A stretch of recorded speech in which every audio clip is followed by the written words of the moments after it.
दोस्तों 20 जून की current affair लेके मैं आपके सामने हाजिर हूँ। और फ्रेंड्स, आप देख रहे हैं इजी नौकरी चैनल और चैनल को सब्सक्राइब जरूर करें। तो चलिए स्टार्ट कर लेते हैं। बीपी सांख्यिकीय समीक्षा के अनुसार 2019 में ऊर्जा खपत के मामले में भारत की स्थिति क्या है।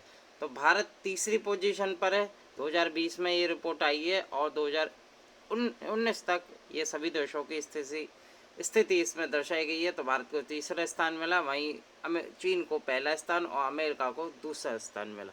बात करूं इस मामले में जो भारत की खपत है वो कितनी रही थी, तो वो 2019 तक रही थी 34.06 एक्साजूल एक्साजूल रही थी। वहीं अगर मैं बात करूं चीन की, तो चीन पहले नंबर पे था, जिसकी जो खपत थी वो थी friends 141.70 एक्साजूल।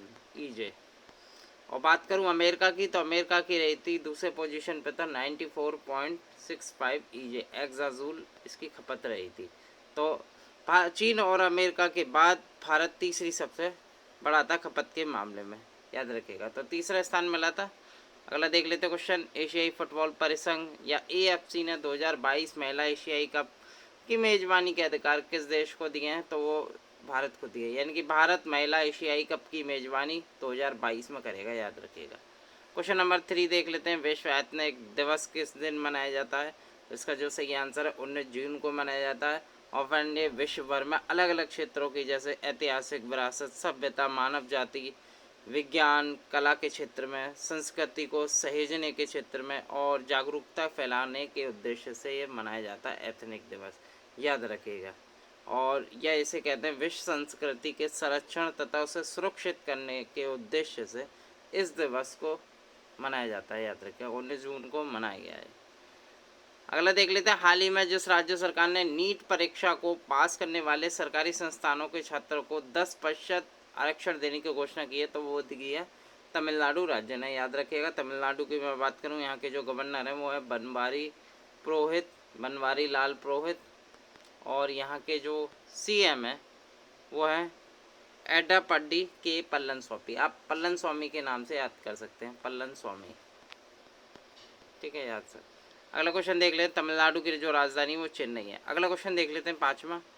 Credit rating agency Fitch ने 8 साल में पहली बार जिस देश की GDP ग्रोथ नेगेटिव रहने का अनुमान लगाया है, तो वो कौन सा देश है, वो है भारत देश। तो भारत देश काफ़ी इम्पोर्टेंट है। जो क्रेडिट रेटिंग एजेंसी है फिच, उसने नेगेटिव GDP ग्रोथ दर्शाई है भारत के लिए, याद रखिएगा, पहली बार 8 साल में।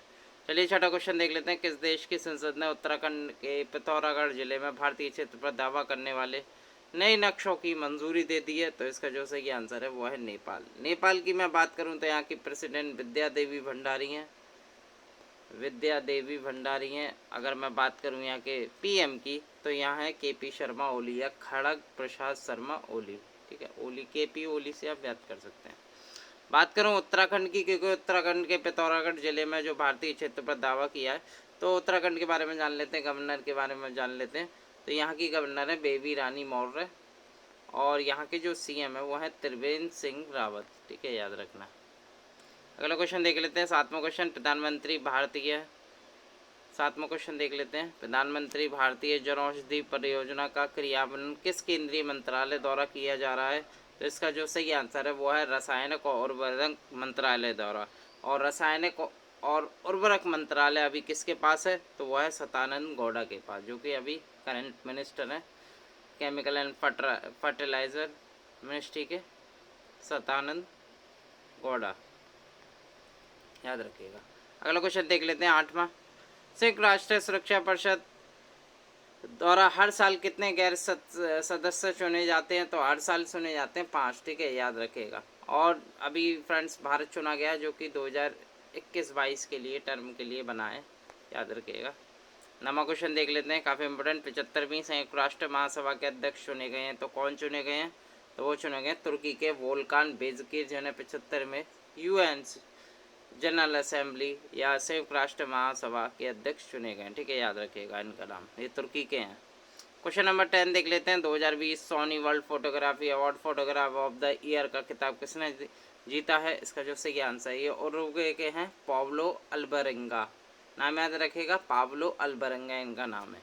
11वां क्वेश्चन देख लेते हैं, दिल्ली की कोविड की प्रतिक्रिया का समर्थन करने के लिए कौन सा देश भारत को 200 मिलियन यूरो का ऋण प्रदान करेगा? तो वो देश है फ्रांस। फ्रांस करेगा 200 मिलियन यूरो का ऋण देने के लिए, किसे? दिल्ली को। ठीक है, याद रखिएगा, कोविड-19 के चलते। बात करूं प्रेसिडेंट कौन है फ्रांस के, तो फ्रांस के जो प्रेसिडेंट है वो है एमैनुअल मैक्रोन। मैक्रोन से आप याद कर सकते हैं या मैक्रोनी से आप याद कर सकते हैं, यहाँ के प्रेसिडेंट है, और कैपिटल है पेरिस, याद रखिएगा। 12वां क्वेश्चन देख लेते हैं, किस देश ने हाल ही में अपनी मुद्रा का नाम बदलकर टोमन कर दिया है? तो ये कर दिया फ्रेंड ईरान देश ने। ईरान ने अपनी जो करेंसी का नाम जो था वो चेंज करके टोमन कर दिया, याद रखिए, काफ़ी इंपॉर्टेंट है एग्ज़ाम के लिए। और ईरान के जो करंटली जो प्रेसिडेंट है वो है हसन राहौनी। कौन है? हसन राहौनी, नाम याद रखिएगा। और ईरान की जो राजधानी है वो है तेहरान। ठीक है, याद रखिएगा। 13वां क्वेश्चन देख लेते हैं, किस राज्य ने हाल ही में आयुष कवच नामक एक मोबाइल एप्लीकेशन लॉन्च की है? तो वो किया उत्तर प्रदेश ने। उत्तर प्रदेश की मैं बात करूं तो यहाँ के जो मुख्यमंत्री हैं योगी आदित्यनाथ है, और गवर्नर है आनंदीबेन पटेल। तो उत्तर प्रदेश ने लॉन्च किया आयुष कवच। ठीक है, याद रखिएगा। 14वां क्वेश्चन देख लेते हैं, 2020 UNESCO Guillermo Cano world press freedom prize किसने जीता 2020 का? तो ये जीता कोलंबिया के खोजी पत्रकार जुनैद बेदिया लीमा ने। आप लीमा से याद कर सकते हैं केवल, जुनैद बेदिया लीमा इनका नाम है। 15वां क्वेश्चन देख लेते हैं, last question of the video, किसान सभा ऐप किसने लॉन्च की है? तो फ्रेंड्स CSIR और CRRI ने, दोनों ने जॉइंट मिलके ये ऐप लॉन्च की है, किसान सभा ऐप, जिसकी पूरी फुल फॉर्म होती है counselling of scientific and industrial research, और सेंट्रल लोड रिसर्च इंस्टीट्यूट ने दोनों ने मिलकर किसान सभा ऐप लॉन्च की है। किसान सभा से एक चीज़ पूछी जाती है, किसान दिवस कब मनाया जाता है इंडिया में? तो वो मनाया जाता है 23 दिसंबर को, चौधरी चरण सिंह की याद में 23 दिसंबर को किसान दिवस मनाया जाता है भारत में। तो दोस्तों ये थे टॉप 15 क्वेश्चन 20 जून के मैं आपके सामने लाया। कैसे लगे आपको क्वेश्चन? अगर फ्रेंड वीडियो अच्छी लगे तो वीडियो को लाइक जरूर कीजिएगा, साथ के साथ अगर आप हमारे चैनल पर नए हो तो चैनल को सब्सक्राइब जरूर कीजिएगा। तो चलिए मिलता हूँ मैं अगले वीडियो के साथ। धन्यवाद।